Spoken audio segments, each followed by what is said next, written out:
All right, so today's area of composite figures, I went ahead and wrote down the definition because we got to get rolling with some examples. But a composite figure is made of triangles, squares, rectangles, and other two-dimensional figures. So, in other words, a composite figure is a shape that if you break it up, you can form it into shapes that you recognize. So, for example, envision a house.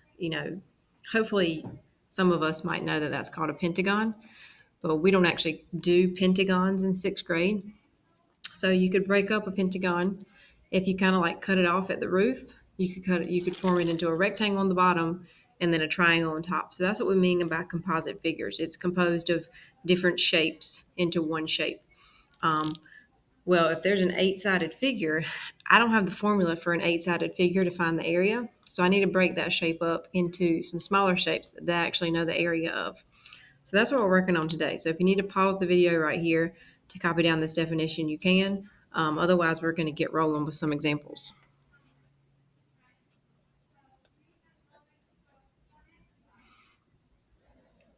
All right.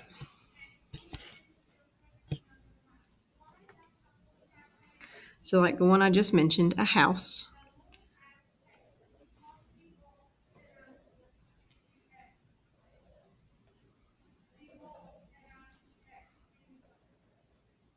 All right. So there's your house. And you can kind of see, okay, this has five sides. But last time I checked, we don't have a formula for area of five-sided shape.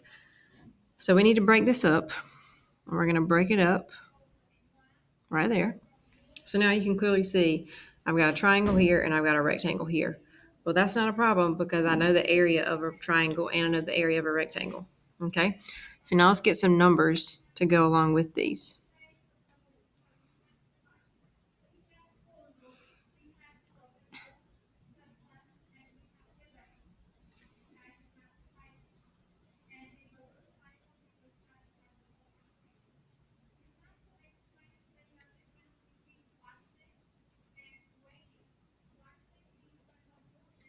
All right, so all these numbers will be provided for you. You don't have to come up with them on your own.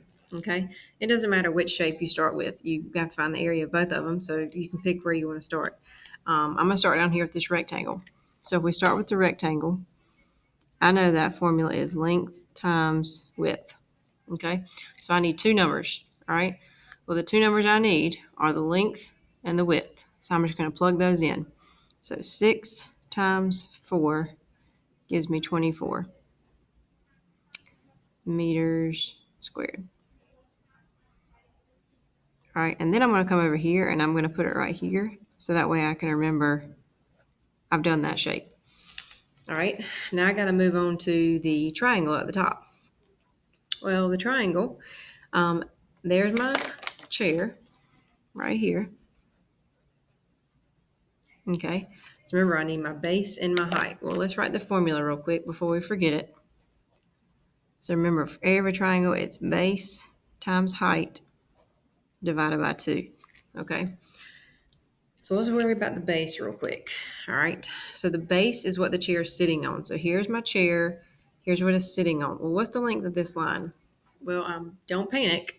They didn't label it, but technically you do know what it is. If this bottom shape right here is a rectangle, that means whatever my bottom line is, my top line is as well.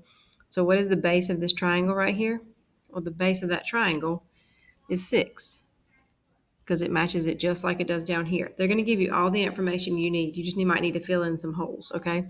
This is one of those holes I needed to fill in. So my base is 6. Now I got to figure out my height.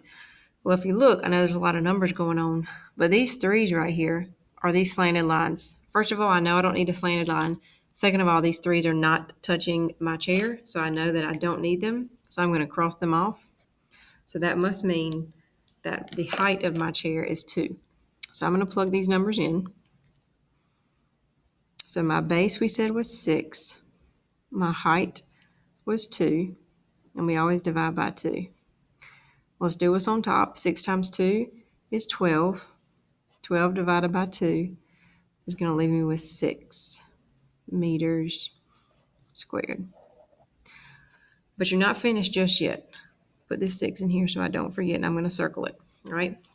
The reason I circle them is because I don't want to get it confused with all these other numbers. So if I circle it, I know, okay, that's the area of that shape. So the area of this rectangle right here is 24. The area of this triangle right here is 6. All right, you can even do it in a different color if that would help you identify it. So now I've got the area of this one and I've got the area of this one. So you just need to add them together, all right, to get your final area for the whole entire shape. So if I add the area of this rectangle plus the area of this triangle, I'm going to get an area of 30 meters squared. Okay? All right, let's try another one.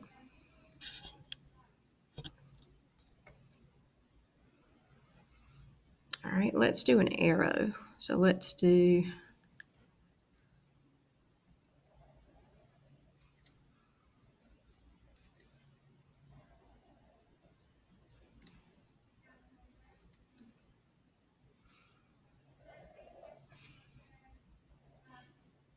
all right, so there's my arrow. All right, let's fill in some missing numbers.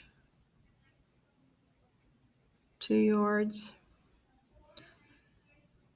8 yards.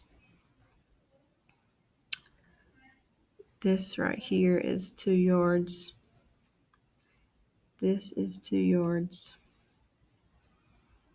And then we're going to go like this from here to here. So from the tip to the top is 4 yards.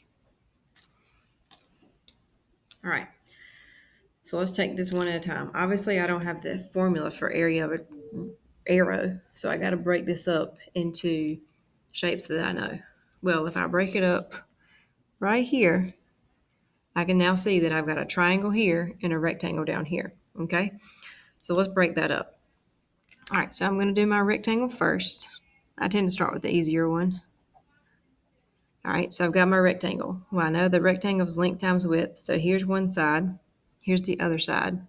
All right, so I'm doing 2 times 8, and that would give me 16 yards squared. All right, remember, put your 16 over here, circle it so you know you've done that shape, okay? But I'm not finished because I obviously have to do my triangle, okay? Remember, for triangle, you need base times height divided by 2, okay? So I'm looking at my triangle. Here is my height. They're showing me from the bottom of my triangle to the tip top of my triangle is 4. All right, so hopefully you can see that the height of your triangle is going to be 4. That's a straight line, so I know it has to be the height. So I'm going to plug that in real quick. I know the 2 is not going to change. I just need to figure out that base. All right, so obviously the base of my triangle is right here, okay? Now, a lot of people go too quick and they make a mistake here. So this short line right here and this short line right here are 2. So 2 and 2. So far the length of it is 4. But you can't just leave off this middle part right here. You can't just pretend like it doesn't exist. But you actually do know what it is. Because once again, if this side over here is here, then it matches this side over here. Well, what's the length of this side? Well, this side is 2 as well. Okay, so you know this line right here is also 2. Okay, but please don't make the mistake and say that your base is 2. Your base is not 2. Your base is this whole line. So what is the length of this whole line? Well, I've got 2, 4, 6. So the length of this whole line right here is 6. Okay, and this would be the base of your triangle. So I'm going to plug in a 6 right here. Okay, remember all I did, they gave me these 2 2's. So I know those were there. All I had to do was fill in this missing spot right here. And I knew that it matched over here. So that's how I got that 2 right there. Okay. So now let's solve this triangle. 6 times 4 is 24. And then if I do 24 divided by 2, I get 12 yards squared. Okay. I'm going to come over here, put my 12 right there so I don't forget. But now I got to do my last step. Remember, my last step is to add those 2 together. So if I add a 16 plus 12, I'm going to get area equals 28 yards squared.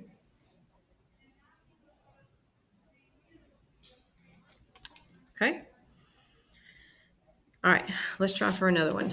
I don't know how much time we'll have, but we'll give it a shot. All right.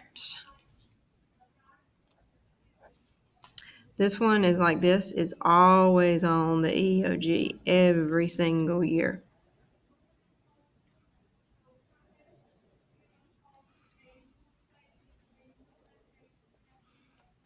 Okay, we'll say H centimeters. We'll say 10 centimeters.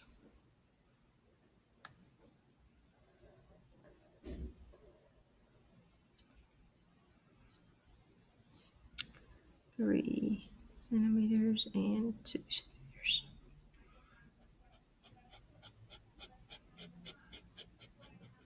I'm coloring this in on purpose.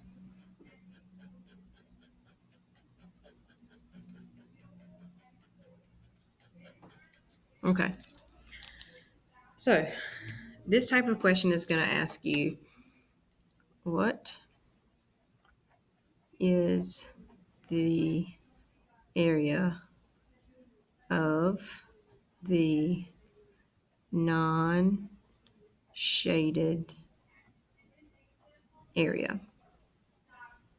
Or I guess I should have said figure, but so what's the area of the non-shaded area? So in other words, they want to know, what is the area of just this white paper right here? This part right here is shaded. All right. So imagine this is a concrete patio. Okay. This whole thing's a concrete patio. Right in the middle of it is a swimming pool. Okay. So in other words, they're asking how much of this space right here is concrete. So we need to get rid of this pool. Okay. So what I'm going to do is I'm going to find the area of the big shape. Okay. Well, that's pretty simple because it looks to me like it's just a rectangle. Okay. So I would do length times width. Okay. Well, the length of my big rectangle is 8. The width is 10. So I'm looking at an area of 80 centimeters squared. Okay. I'm not going to box that in because that's not actually my final answer. Because if that was the answer, that would mean that every single bit of this shape was white. Okay. But obviously you can tell is I've got this rectangle right here in the middle that's been cut out. So I can't include it. So if this part right here really isn't here, then that means I got to take some of it out. Well, how much am I going to take out? Well, you just find the area of your little shape. Okay. So here's the area of my little shape. But once again, it's just a nice simple rectangle. So I'm doing length times width. All right. So the length is 2. My width is 3. So if I multiply those, I get 6 centimeters squared. Oh, well, yeah. All right. Now before we were adding them because we were trying to get the total area of the whole figure. Okay. But now this time I'm actually subtracting because I need to take out this area. Because when I found this 80 right here, I included this part right here. All right. But it wants the area of the non-shaded. All right. This 80 right here includes the shaded part. So now we need to take this out. So we just found out that the area of this is 6. So I need to take it out of this 80. So I would need to do 80 minus 6, and that's going to leave me with 74 centimeters squared. And that would be your final answer. Okay. So with composite figures, like I said earlier, they're going to give you every single piece of information that you need, but sometimes you might have to fill in some missing spots. But it's just important that you find the area of each part of that shape and then add them together. Composite shapes can be difficult, but I promise you, if you just take it one shape at a time, one side at a time, it'll be a lot easier for you.